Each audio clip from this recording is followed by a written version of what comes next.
at the university's budget landscape to understand what is changing, why it's changing, and what lies ahead. I'm Wendy. I'm spokeswoman here at UH Mānoa, and I'm joined this afternoon by our University of Hawaiʻi leadership panel. We have, of course, UH President Wendy Hensel, UH Mānoa Interim Provost Vassilis Syrmos, Vice President for Budget and Finance and Chief Financial Officer Calbert Young, and UH Mānoa Chief Business Officer Sandy French. Great to have you all joining us this afternoon. Mahalo for being here. And it's definitely a time of change, certainly a lot happening across the country. Our conversation today, of course, focused on what's on the horizon for the University of Hawaiʻi. And we, of course, have new leadership in place, fresh new direction, perspective to help uplift the 10-campus UH system. We want to take now a quick look at the rundown of what we have planned for today's forum to have you stick with us throughout the afternoon. President Hensel will kick us off with a brief presentation regarding the power of the budget, followed by Calbert getting us up to speed on the UH system budget model, what's on the table now, and what is ahead. Then we'll hear from Sandy on the budget model here at UH Mānoa and changes underway there. And Vassilis will be next up with a look at moving Mānoa forward, as well as implementation. And then we'll move on to the Q&A portion of the forum. And we do understand that there are a lot of questions and some uncertainties, and we want to welcome you to enter those questions using the chat feature of the Zoom room, and we will try our best to get through as many as we can. And with that, we'll ask President Hensel to start the conversation. And President, we understand that you wanted to hold this forum to explain to the campus communities the budget process, take an in-depth look at the budget structure, and really what is on the horizon for the university. Absolutely. It's important at this particular moment, really any moment, to ensure that we have transparency about the work that we're engaged in, how it affects the campus, and what are some of the pressures that are affecting the decisions that we're making in real time. And so I really appreciate the opportunity to be here today with you, as well as leaders who are deeply steeped in this space. And my job is really just to start us off here and explain how we got to this conversation. Next slide, please. So you may have heard that we are speaking about a number, one back, please. Thank you. You may have heard that we're talking about different changes in terms of administrative structure across the University of Hawaiʻi system. And what I wanted to show here is that really all of the questions that we are engaging in begin from a certain set of assumptions, a foundation, if you will.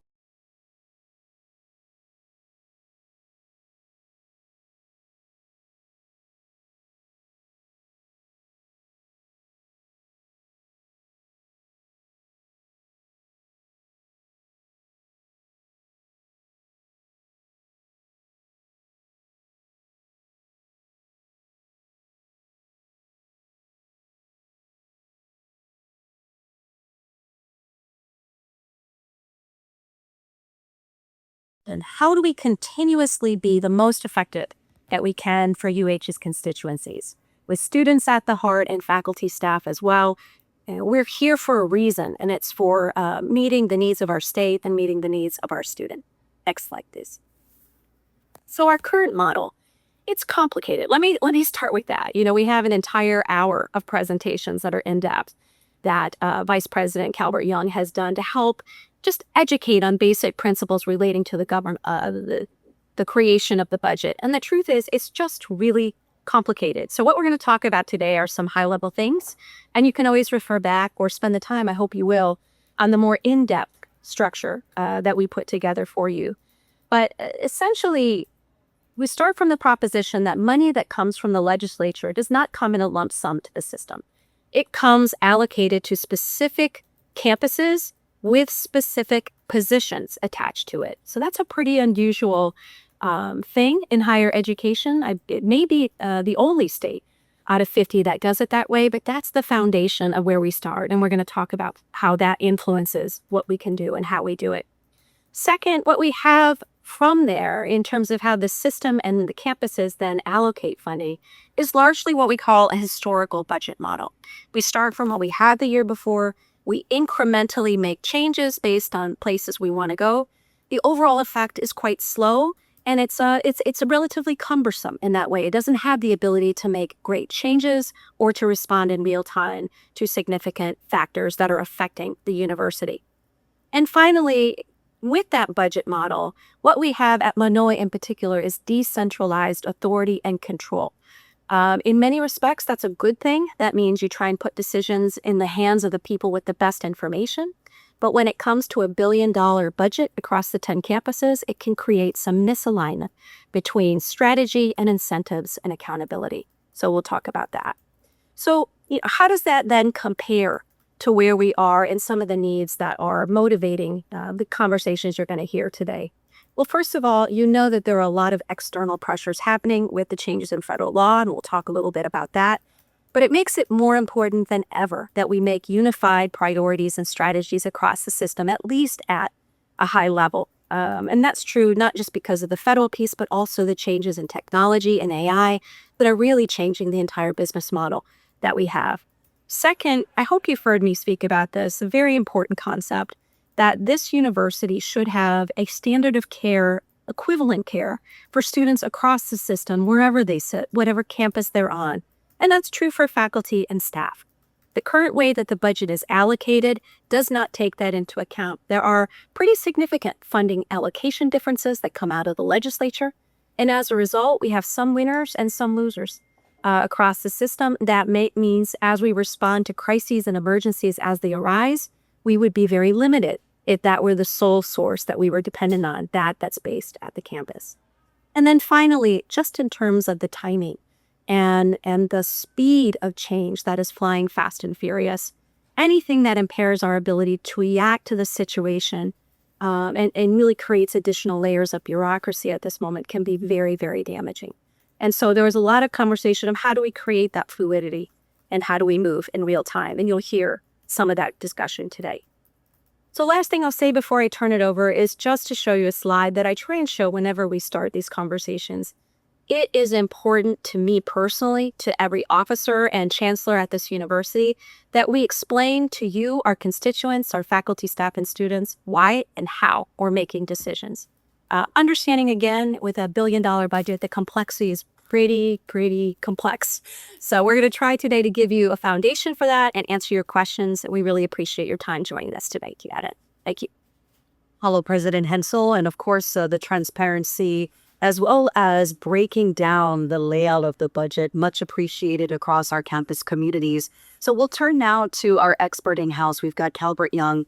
And Calbert, turning now to your perspective into the budget, how funds are divided, how they're spent. And I know, Calbert, you're going to lay down the framework for us to better grasp. Okay, thank you, Guani. And for the 2 or 3 of you who have watched the Budget 101 presentation thus far, some of this may seem repetitive to you, but for everybody else, I provided some points that for all of us to keep in mind to help give a basic understanding of some fundamental structures that is the budget at the University of Hawaii and within state government in Hawaii. The first being our budgets in our biennium, and there are policies, Board of Regent policies, executive policies of the university for the budget. I here listed a couple of quotes from both of those. And I would point out that, again, the budget, the purposes of the budget and the responsibilities on the administration to develop consciously rational budgets on both the operating and capital side.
part of the budget also entails reserves of the university.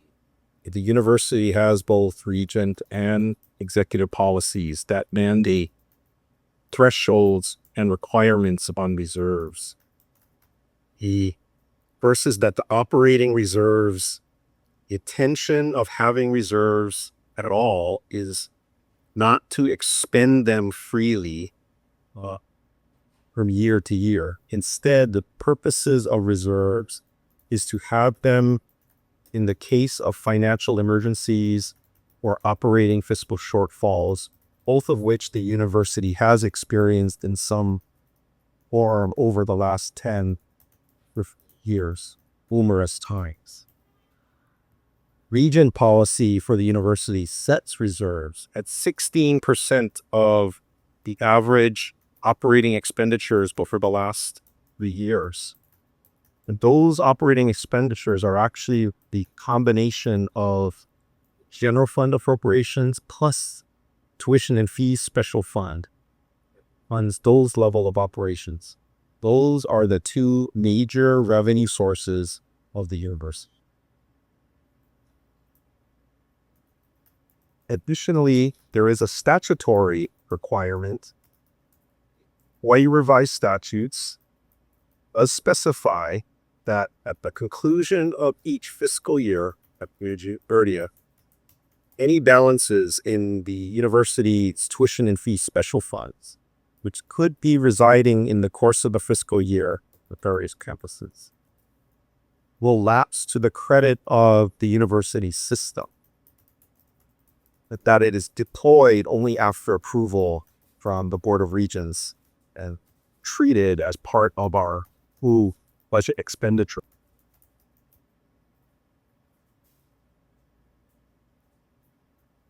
When we talk about reserves, a lot of campuses will also be concerned about cash balances, carryover balances, or cash forward balances. How does it relate to the reserves of the university? At the start of this fiscal year, President and CFO established a centralized reserve that already previously existed, but in a decentralized nature at the campuses. Creation of the Strategic Initiatives and Risk Diffusion Fund, SIRD, CIRD, addresses the 16% reserve level of the university, but it is to the benefit of all of the major campuses within the university system. Then beyond that, in addition to the CIRD, each campus at the start, July 1st of this fiscal year, had represented that they have a significant amount of cash balance, unencumbered cash balance, in the tuition and fee special fund. And these are the funds that should be necessary or available to handle any cash funding needs during the course of the fiscal year. In total, on a particular day and time, July 1st, in this case, university leave on an unaudited balance. You have about $422 million that serves as unencumbered cash balance, but also satisfies our reserve.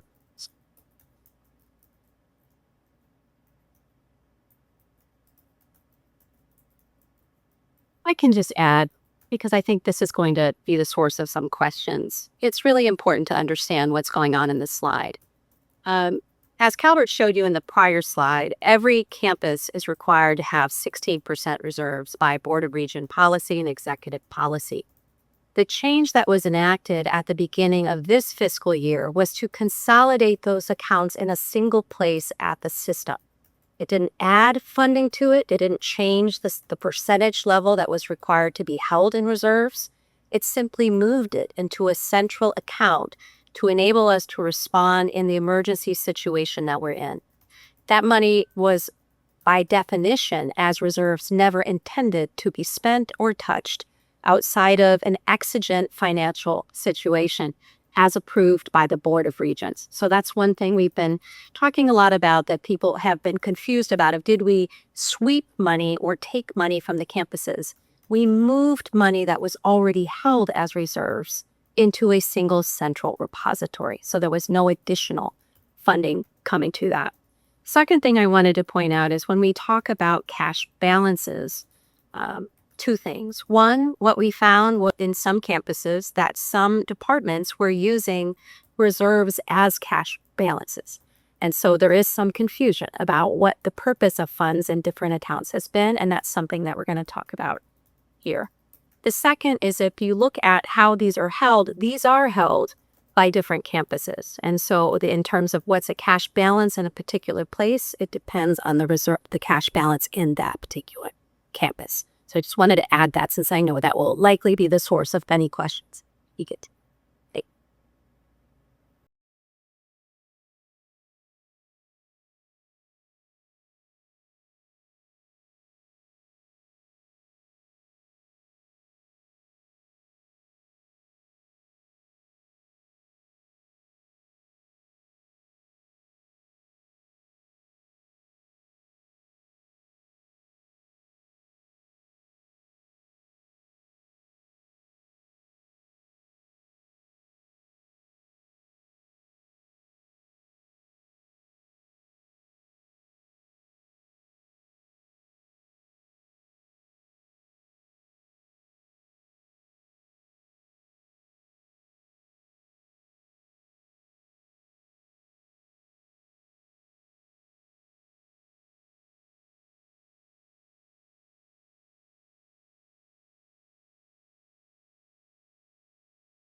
Tuition and fees special funds are made up of the revenues that are collected from registrations across the state. These allocations are also based on historical costs for temporary personnel and operating costs. And adjustments over time are based on car basis, lipid increased costs, and one-time commits. Within colleges and schools, dues and directors allocate operating budgets.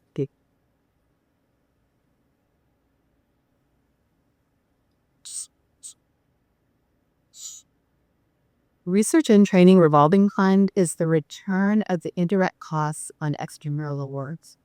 These funds are used to support the research mission of the campus. The funds are collected at the system level and distributed by the formula shown on this slide. And as with the tuition, the deans and directors distribute to the departments and or to the faculty, but in this case, in consideration of policies that have been for schools. Other funds differ by campus unit and all are restricted purpose.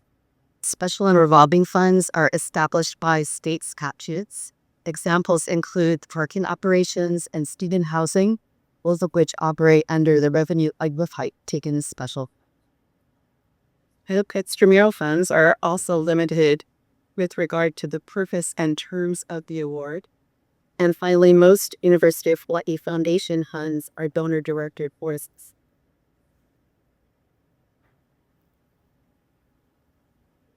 This is a takeout of the approved spending plan that Cal showed earlier for all campuses. This is Manila's green plan for the current year. And you can see here that the general funds and the tuition funds make up about 3/4 of both the revenues and its issues for this.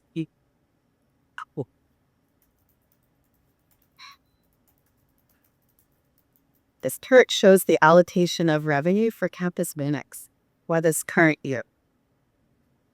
About 81% of the general funds and regular tuition funds go to supporting instructional activity. This includes the academic units, the professional schools, and the academic support and students levels. About 11% goes to core administration functions, which include facilities, security,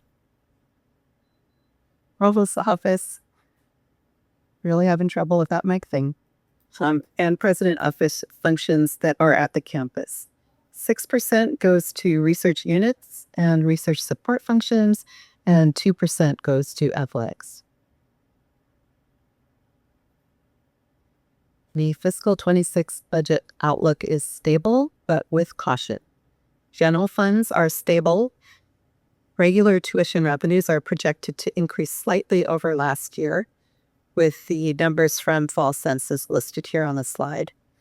The primary area of concern around expenditure impacts is the likelihood of further losses of federal funds, which will increase salary expenditures for personnel for permanent positions on other fund sources and require difficult conversations around continuation of affected programs. There continues to be uncertainty about the extent and timing of other possible federal actions and the impacts on our operating picture. Well, moving on now to the centralization of the reserves. This slide shows the Mānoa tuition reserve balances at the end of June. The tuition cash balance at that time was about $158 million. We refer to these balances as carryover. However, a portion of these balances is required to be held as reserves per Board of Regents policy, as Cal has outlined. The calculations are shown here on the slide. Since a 5% reserve was already held at the system level, the remaining 11% was moved to system, leaving the campus with a $97 million cash balance at the end of the fiscal year.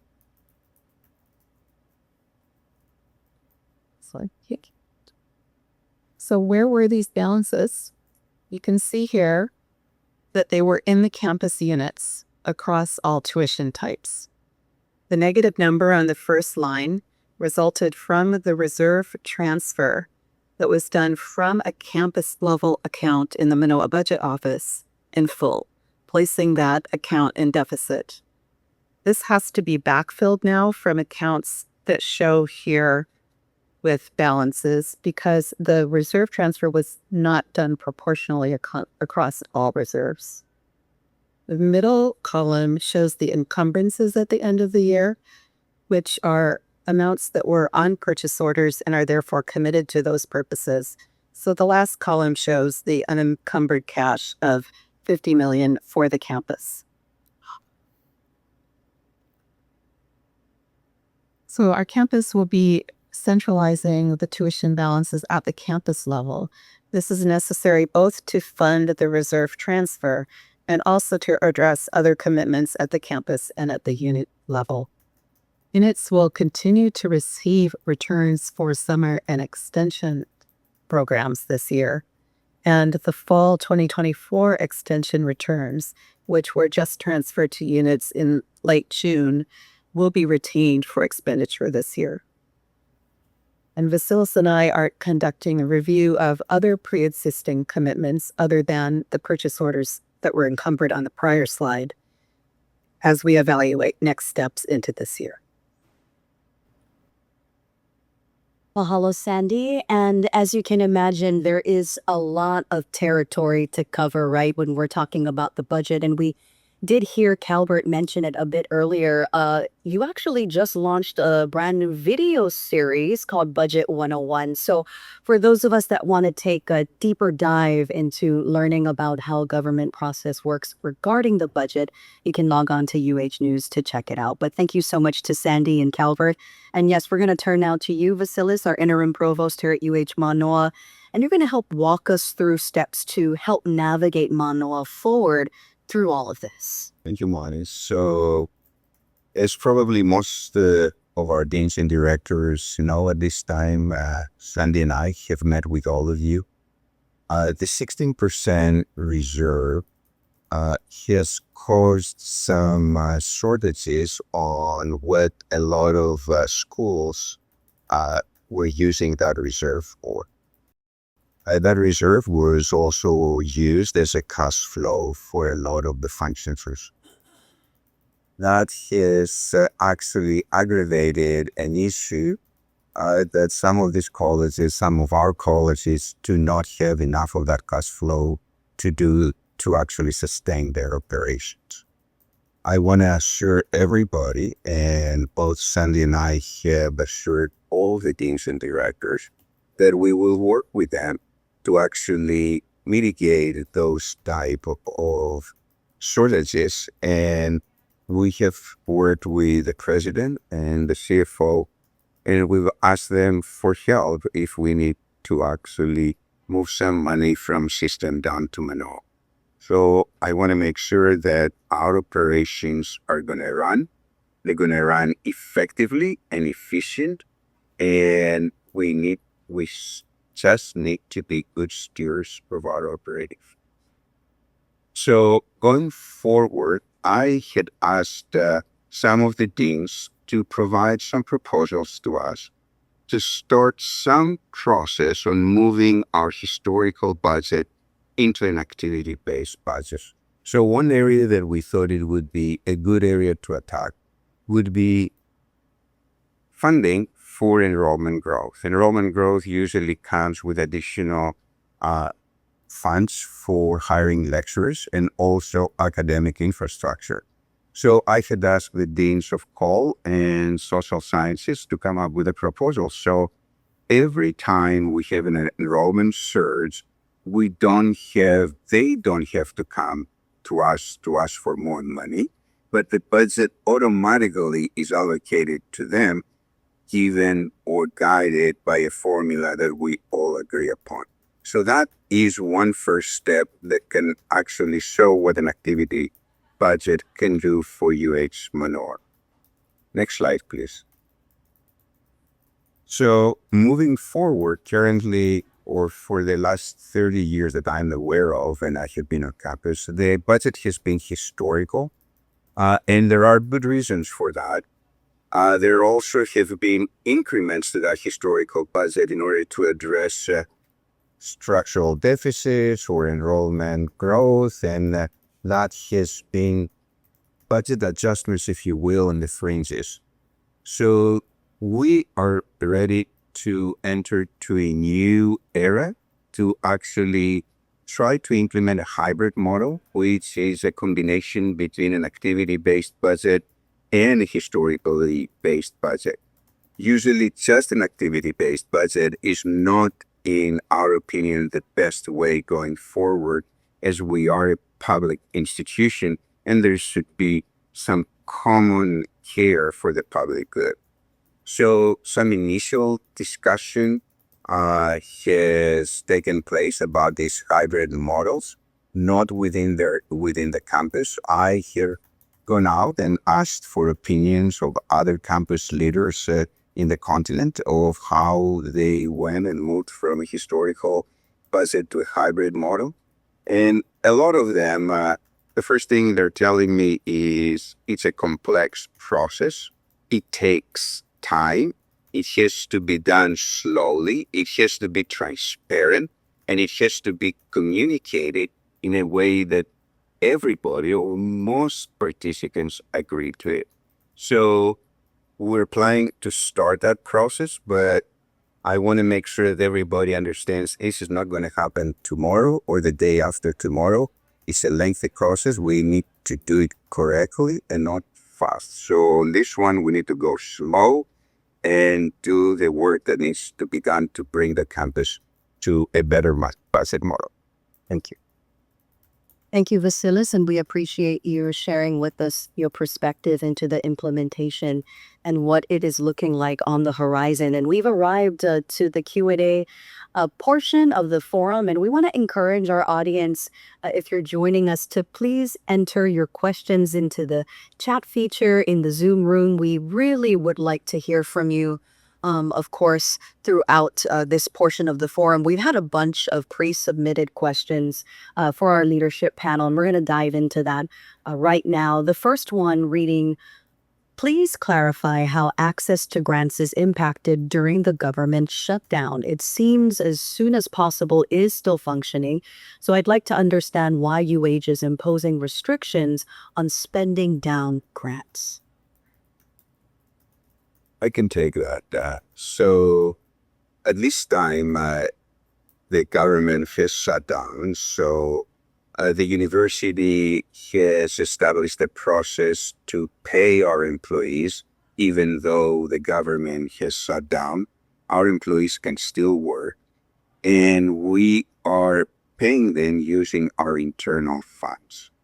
What we don't know at this time is whether the government accounting system will remain open so the university can be reimbursed. If the government systems are not open, this will present a pretty substantial amount of cost that needs to be put aside in order to satisfy our payroll and also our expenditures every month. So it's not a matter of us getting reimbursed. We feel cautiously optimistic that when the government opens, we will get reimbursed. But managing this cash flow on such a large amount of money, it's really difficult. Now, this next question coming in touches upon the fact that the carryover funds from individuals and entities will be swept. What exactly is the plan moving forward? So to be clear, no carryover funds were swept. This is the misperception, and it's really important for folks to understand that. I think that slide that Calvert showed makes that really clear. There is a requirement that 16% of our cash be held as reserves, meaning you do not touch it in the absence of financial exigency or a plan that's approved by the Board of Regents. Previously, that money was held decentrally, so in different accounts. What we did was not add to that amount, but centralize it into a single account to allow for us to respond in emergency situations. The remainder above the 16%, which is what is known as carryover or cash balances, stayed with the campus. Now, some campuses had been mingling those two things so that there was a lack of accountability about whether it's another reason to keep it in a single place, right? About whether that 16% in fact was not used or whether it was in fact treated like cash and whether we were allocating according to that. And that is true in some cases at Mānoa. So the impact of the decision will feel as if money was taken away because money that was not supposed to be touched was in fact being touched, if that makes sense. And so there's some short-term pain as we move toward a more accountable structure, a structure that is in line with Regent policy, in line with legislative policy. And in that interim, as the Provost has said, we will need to make up the difference and work with the campuses and Manoa specifically to ensure that there is no interruption in delivering student services and academic services across the campuses. And we will do that. But that was not because of a change in policy that took money from the campuses that they had the ability to spend. And we're coming up to about 11 minutes past the hour, and we want to again encourage our audience tuning in. Please continue to enter your questions into the chat feature here in the Zoom room. This next question was also pre-submitted, reading, when a unit decides to give a pay raise to staff or faculty employees, how does that interact with the budget decisions made by the budget office? For instance, is the unit's budget automatically increased to account for the raise? Go ahead. Take that here. Deans and directors are asked to manage those kinds of changes within their allocations. When we take vacant faculty positions, we leave 50% salary with the units. And so deans and directors can use those funds towards those kinds of raises. Mahalo, Sandy. This next question, up to whoever is open to answering. How is the tuition budget allocated to each unit calculated?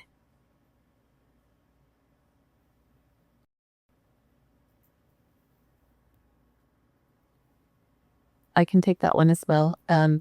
So as I discussed earlier, we are relying on historical budgets over time, which are incrementally changed as there are new hires, new appropriated positions, or when vacancies occurred. So we'd have to go back a lot of years to determine how the initial calculations were done. But that is our method now as we go from year to year. So I'd like to add to this that sometimes historical budgets work when there are not a lot of changes, but because we are in a very dynamic environment, we want to align the strategic directions of the university to the budget allocation. So when we're talking about hybrid models and activity-based budget, tuition allocation should align to enrollment goals, to scholarship goals, to academic goals. So having that conversation going forward, I think is going to be healthy for the campus, and it's going to make us much stronger and much more entrepreneurial going forward. So that's one of the reasons that I truly believe in hybrid models and activity-based model budgets. Thank you. Thanks, Vassilis. This next question, also pre-submitted. There is a large increase in CKey hourly pay effective January 1, 2026. How are the units able to keep expenditures in line with the prior year? TAs are an integral part of teaching large classes and studios. Please consider increasing our tuition allocation in fiscal year 2026. You address that as well. This is another example of something that deans and directors would manage within their existing allocations. We did give graduate student assistantship pay scale raises last year. We caught up several years worth of increases last year. And so I think that the CKey raise, although it is large, probably doesn't have a huge impact on the bottom line of most of our units. But as Vassilis has said, if any of this is critical for a unit, then of course you can come in and make a case to request additional funding. Thanks, Sandy. More of your questions coming into the Zoom chat. We thank you for entering your mana'o. This one coming in just a few minutes ago reading, are there plans to revise or clarify how a department's tuition revenue depends on the department's student enrollment across the graduate and undergraduate programs? There are cases of enrollment going up with tuition going down because of a non-transparent formula. Let me take that. So actually, as I said before, aligning our budget to enrollment is one of the best things we plan to do in the future. So if enrollment for a department is going up, then their tuition revenue should also go up. There are very complex formulas of how that tuition revenue is allocated, whether the student is a home student at that college or at the department. Is it coming from a different college? But we're going to figure those things out. We're not going to reinvent the wheel. There are models out there that they look at this type of activities. So we need to go out there, look at those models, and not adopt anyone, but actually create one that serves the best. And if you're just joining us, we thank you so much for tuning in to the University of Hawaii Budget Forum here at UH Mānoa. We're continuing with questions coming in from you, our viewers. We thank you so kindly for sharing your mana'o with us. This is a pre-submitted question sent in saying, given the upcoming hires in new leadership roles and the recent purchase of EAB Navigate, how will these decisions impact faculty and staff salaries, especially in light of the significant budget cuts resulting from federal policy changes?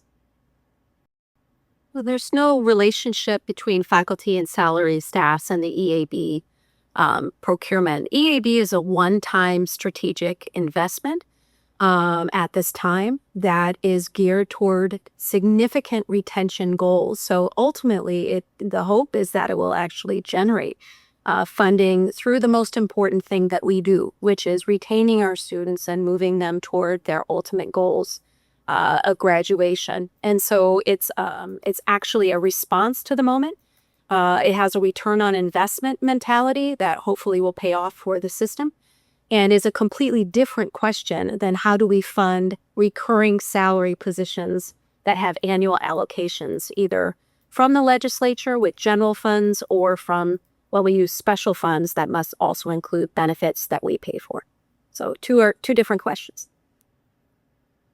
So Add something. Actually, this is something that we need to do because as we go forward and we try to align resources to goals, these goals are defined through business enterprise solutions that the university has, takes the data in and sets the goals and the metrics, and then we can align tuition revenue or any other revenue and allocation according to these metrics and goals. If we don't have a business enterprise solution that does that for us, then we're going to be flying blind, if you will.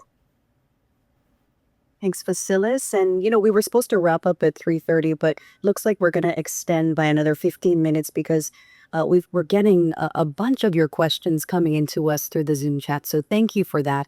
This one coming into us this afternoon reading, this idea of redoing the UH budget model came up about a decade ago. At the time, it was explained that a significant impediment was that many years ago, a deal was made to convert certain S funds into G funds. In other words, two types of tuition S funds were created, one to cover salaries. Is this still the case, or maybe this can be explained? Let me take that since probably Sandy and I were here during that time. So in my opinion, that was one of the most convoluted budget models that I have ever seen in my life. So it was destined to fail from the beginning. It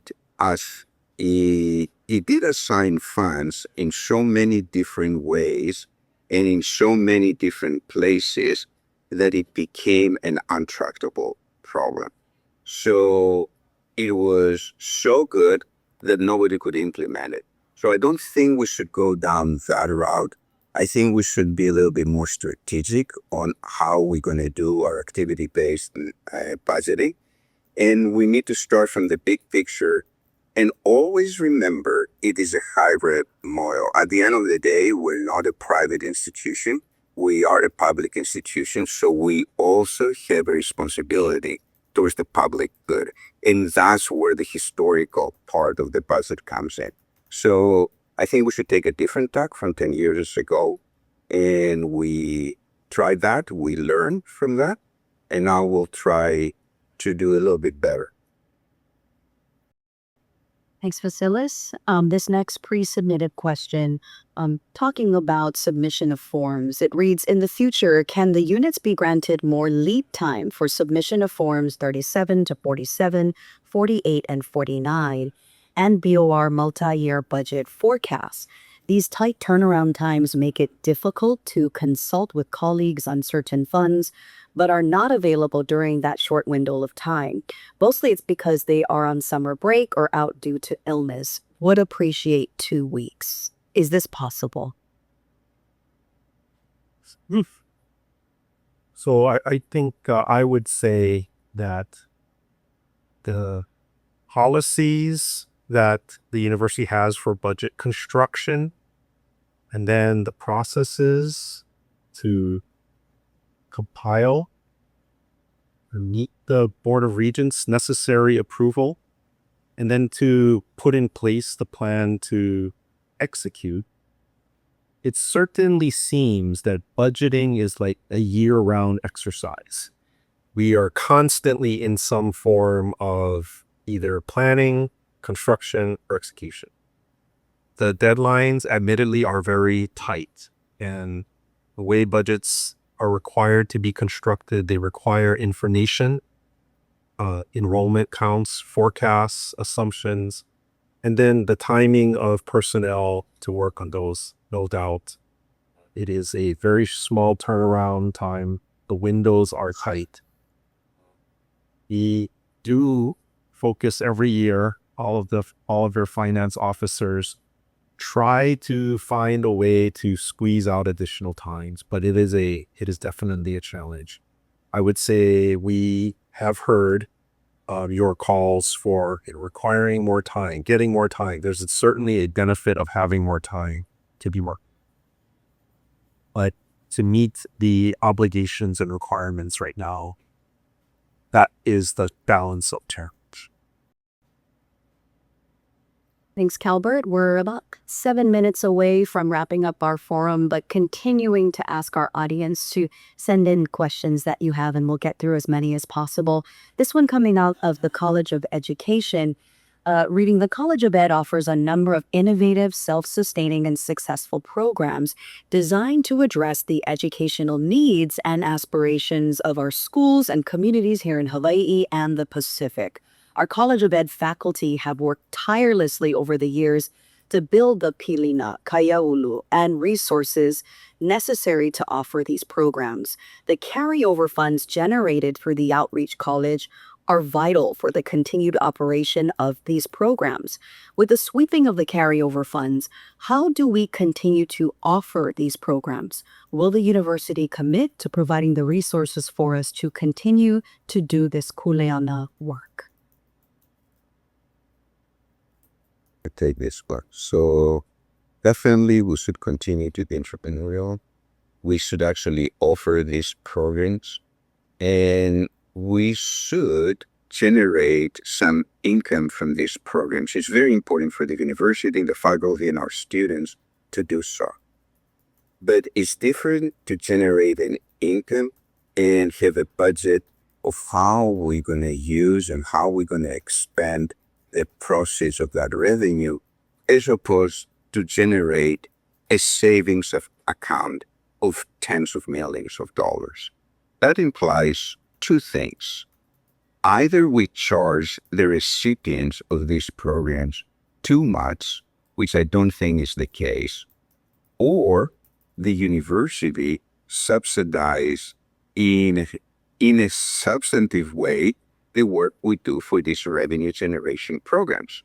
So we have to actually right-size the rates of how we offer these programs, and also charge for the expenses that the university incurs for executing those, like electricity, like custodial services. So these are actually things that we need to build into that, so we don't generate these huge, large savings accounts that actually do not represent the mission of these programs.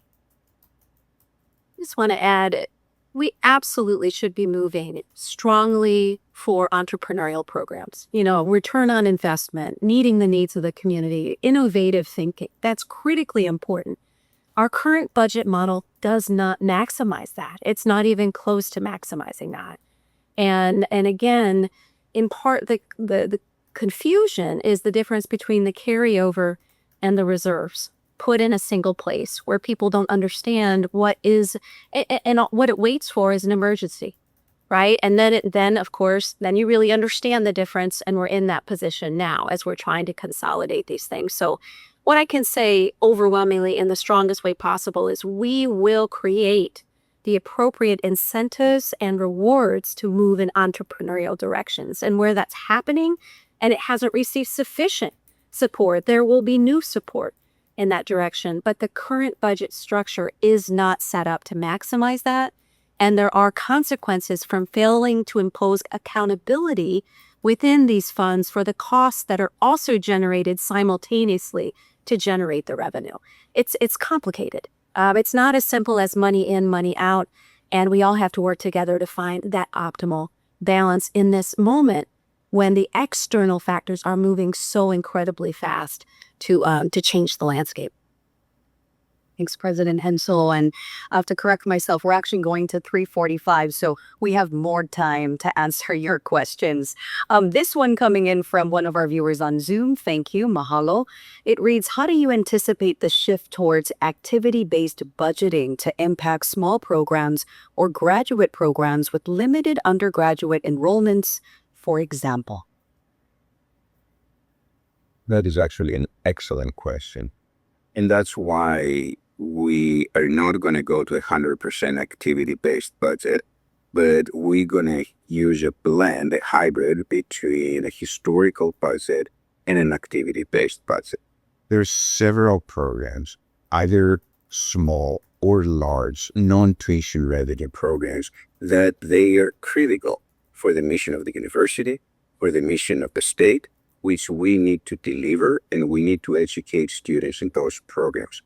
That is the public good part of the historical budget, and we will continue that. I'm just going to add, because it goes back to the last point about not really understanding the inputs and outputs. The best example I always think of is the library, right? The library is an essential function for every degree program that we have, and I think we all would agree is absolutely necessary for up in R1 university, but it doesn't generate revenue.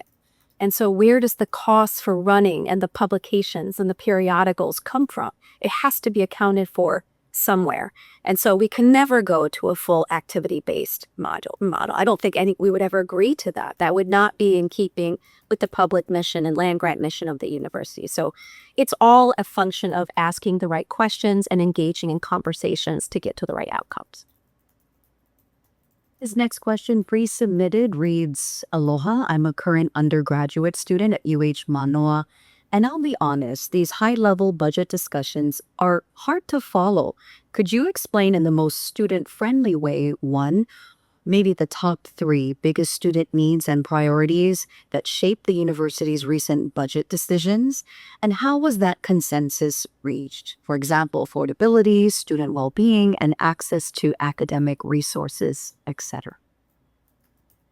Another great question. It is really, really complicated. And what we do up here is not make decisions between good ideas and bad ideas, but between good ideas and better ideas for the whole. And so it's a really complex structure of talking to a lot of people.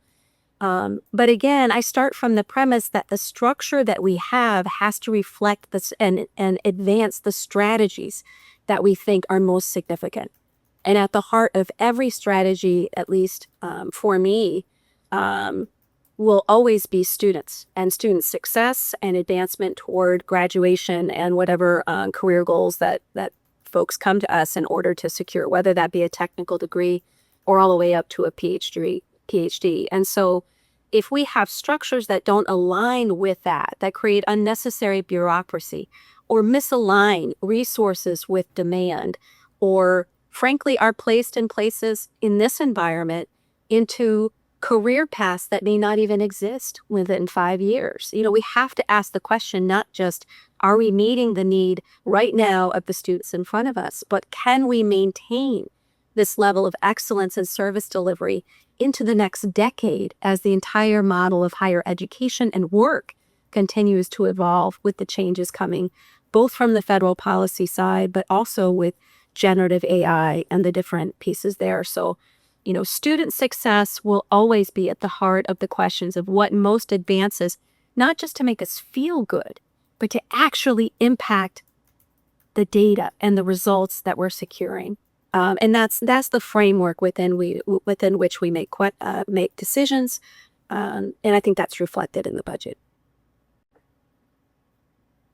His next question is also pre-submitted, reading the 2025-2029 UPA agreement went into effect this year. Bargaining Unit 8 is due for a new contract this year, and we passed a vote on the contract in April. Does the administration support Unit 8's contract despite the recent financial setbacks?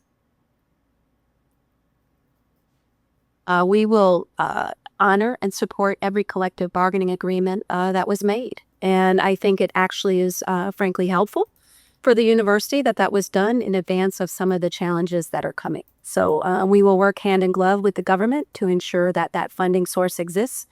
And we all think that our employees deserve it. So we're happy to do that. Hello. This next question coming in from our viewers on Zoom, reading permanent APT positions come with state-supported fringe benefit cost, as explained earlier. However, temporary APT positions do not so require that department or office to pay for salary plus fringe benefits. How can temporary APT positions be converted to permanent? Who decides what APT positions are permanent versus temporary? How long does an APT position have to be temporary before being transitioned to permanent?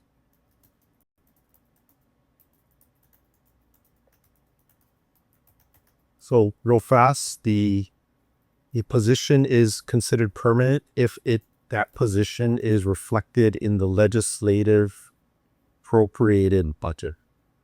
So the university each year requests for positions, new positions, and has also requested that some existing positions, which are university created, therefore temporary, are reestablished as permanent. But that requires the legislature to approve and appropriate that position in the budget as a position. So there is no timeline that guarantees any position that is created by the university and is temporary will ever become permanent because it requires the approval of the legislature. This is a pre-submitted question that came into us, and it reads, I'm wondering how colleges, schools, departments might be given more autonomy in contributing to collaborative solutions to the budget challenges the university is facing rather than being subject to top-down mandates. I want to provide just a simple example. One little exercise that I asked the deans and directors to do for us, the budget, and that one is I asked and Dr. Conan, the dean of the College of Social Sciences, formula, which is going to be activity-based, that reflects tuition allocations that based on enrollment growth. So I asked them for a proposal. They told me they're working towards one. We're going to hit that by the end of our year. We're going to discuss that as a group with the deans and directors. I think we're going to go implement it. I think it's a wonderful tool. They don't have to come to us for money. So it's not a top-down type of an allocation. It is for organically. No, it's such an interesting question and an important one. Where does decision-making lie? In whose hands? And I think as a general principle, Vassilis and I both agree that the farther down it can go effectively, that it's important to have that control. But understand the challenge that we're in. There is a finite amount of money that has been allocated. And I can't tell you the number of conversations that I've had, especially with the challenges in the federal funding budget. Everybody believes that their area is essential and it has a certain point beyond which we cannot go. And that's fair from the perspective of that individual or that team or that department. The problem is there's a department, an individual and team sitting next to that has exactly the same position, and there's a finite amount of money to distribute between the two of them. And so the only way to make decisions that benefit the whole, the institution and the longevity of the whole, is to have some higher level that understands the complete picture that cannot be secured at the least common denominator, as far down in the decision-making chain as it goes. So really, I think the magic happens in trying to figure out where is that balance? How do we put discretion to the greatest extent possible in the folks who are making decisions on the front lines, while still recognizing that there are very significant policy decisions that affect that distribution and can only be made from a position that understands the whole and what's facing the university. So that balance is something we'll keep talking about. It's critically important, and there are no simple answers to that.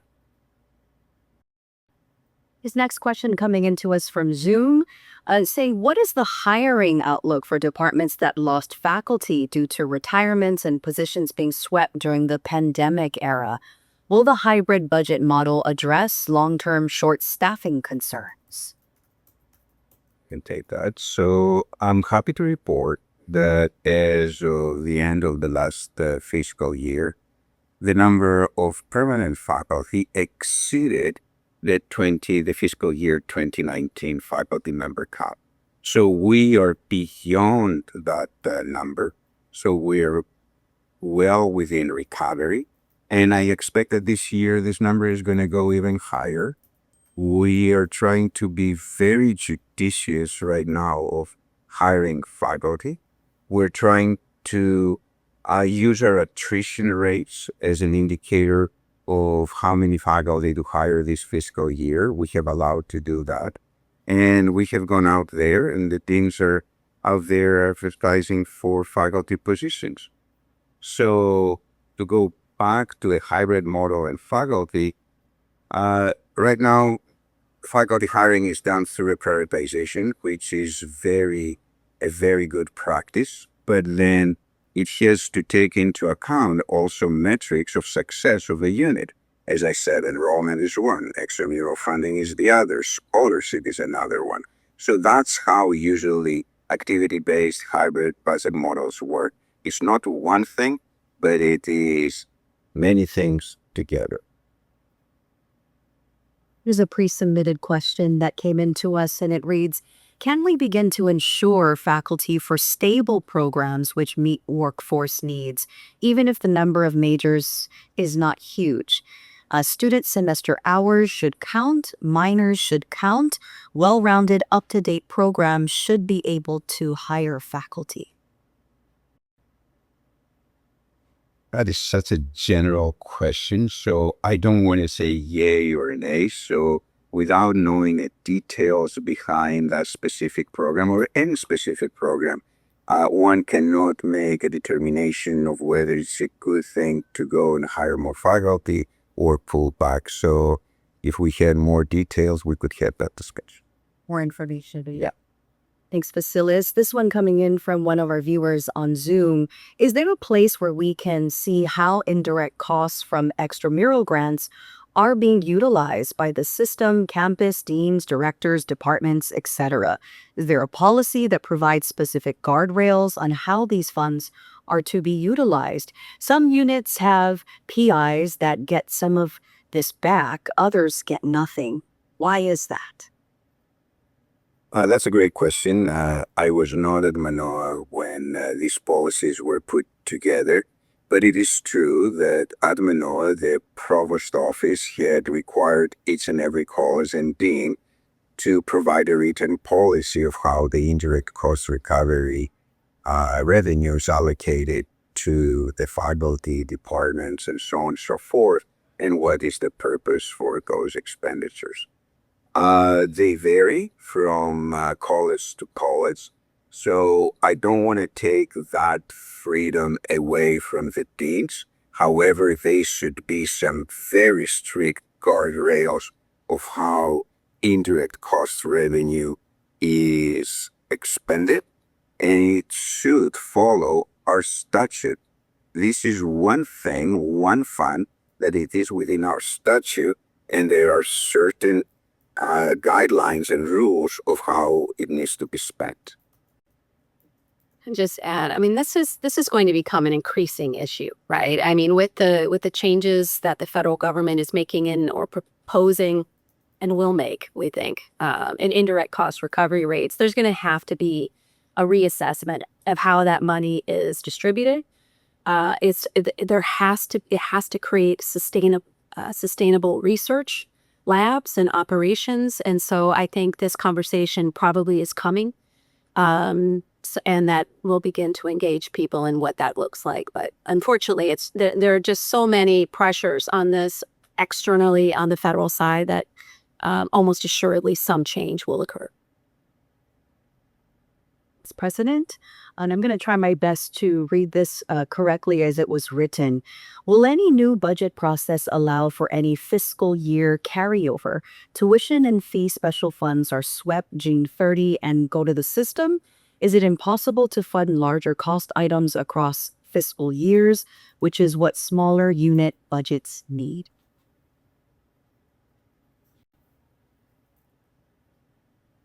So it's not,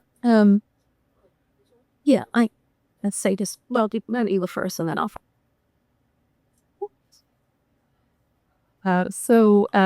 I can imagine that the consideration of carryover and ensuring that that stays within a unit could be implemented in a number of different budget models. I don't think it's going to be limited to any one type of budget model.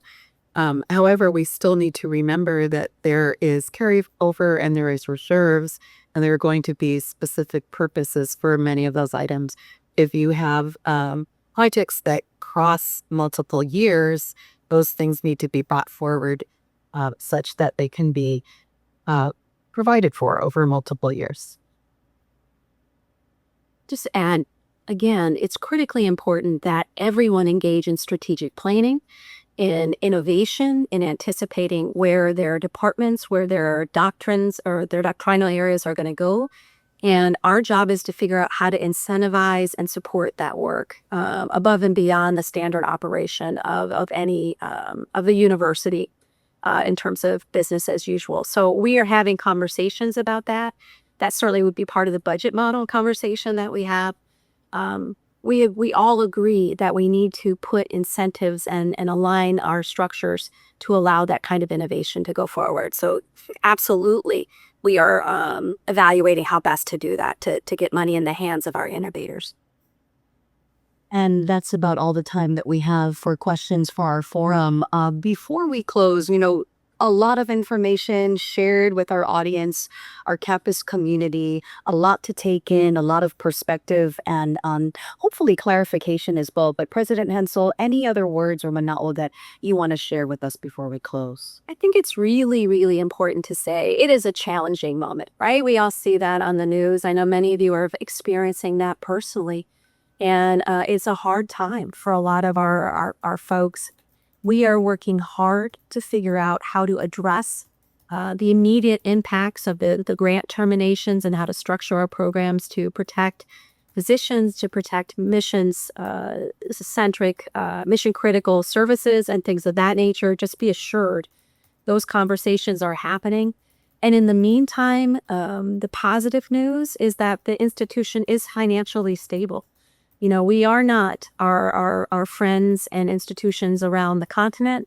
You see these headlines everywhere about massive structural deficits, mass layoffs, reductions in force. That's not where we are, thankfully.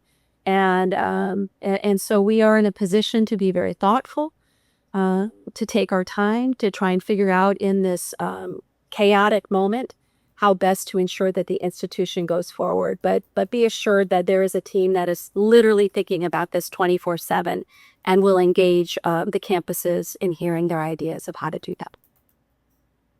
Halanui, President Hensel. We have, of course, Vassilis Syrmos, Calvert Young, and Sandy French. Thank you so much for your time. For our audience, we would like to let you know that a recording of today's forum will be posted on UH News soon. And again, another plug, if you want to do a deep dive into learning about the University of Hawaii budget, check out Calvert Young's new and exciting video series. I thought it was Mai Ka'iloa Calvert, but log on to UH News for that as well. It's called Budget 101. And with that, we wish you a wonderful afternoon. Thanks so much for being here with us for the University of Hawaii Budget Forum. E mala mopono, aloha.